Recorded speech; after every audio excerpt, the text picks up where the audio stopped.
Now, let's talk about capacitors. We've got to get moving into capacitors and get those done before we get to the end of the semester. And capacitors are interesting devices. A capacitor,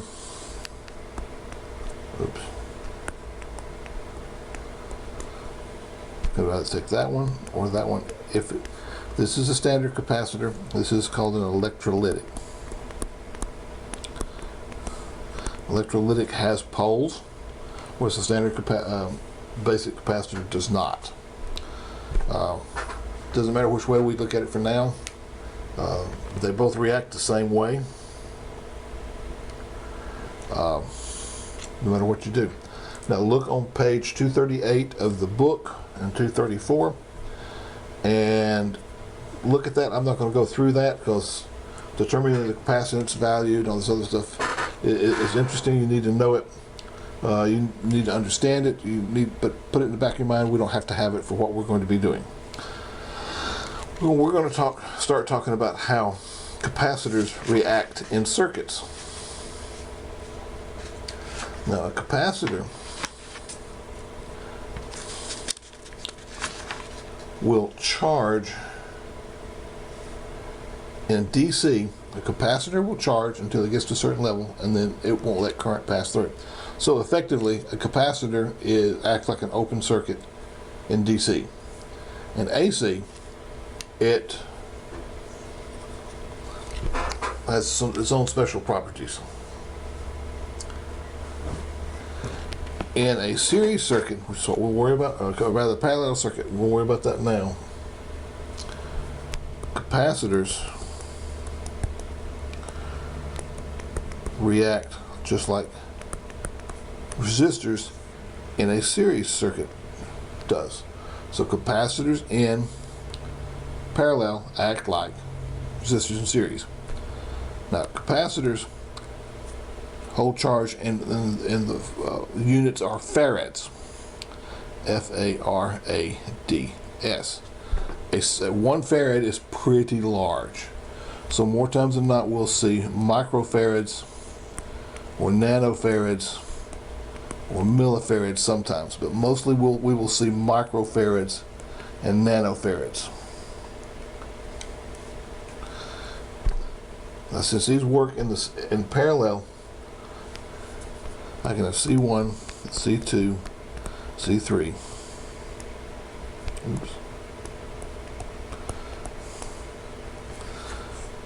Oops. C total is going to be C1 plus C2 plus C3. Now if this was 10 microfarad, this is a 20 microfarad, this is a 50 microfarad. Our total current, or C total, is going to be 10 microfarads plus 20 microfarads plus 50 microfarads for a total of 80 microfarads. That's what would be seen looking into this.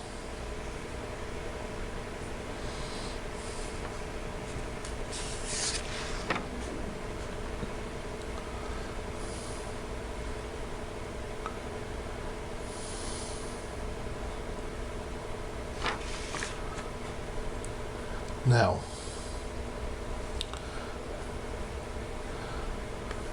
we don't have any problems with them. We get right into mixed. We need to worry about that. Well, it is important to understand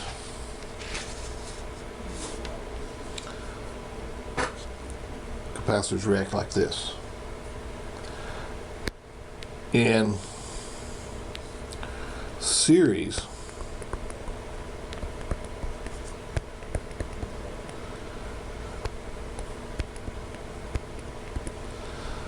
capacitors react just like series in resistors in parallel.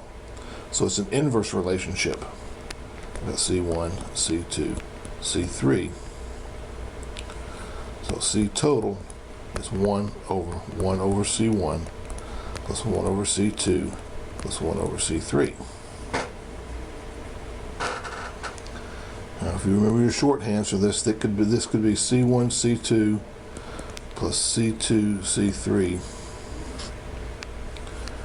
plus C3, C1 over C1, C2, C3. More times than not, it's easier just to calculate this way. And I'll do a short video tonight with a camera pointing down, showing you how to use your calculator to get to that. So in this case, if C1 is 3 microfarads, 5 microfarads, and 7.5 microfarads, we're going to get out of that 1 over 3 microfarads. That's 1 over 5 microfarads. That's 1 over 7.5 microfarads. Do the math, you come out with 1.5 microfarads. Your total of series capacitors will always be less than any individual. Your total of parallel capacitance will always be greater than any individual.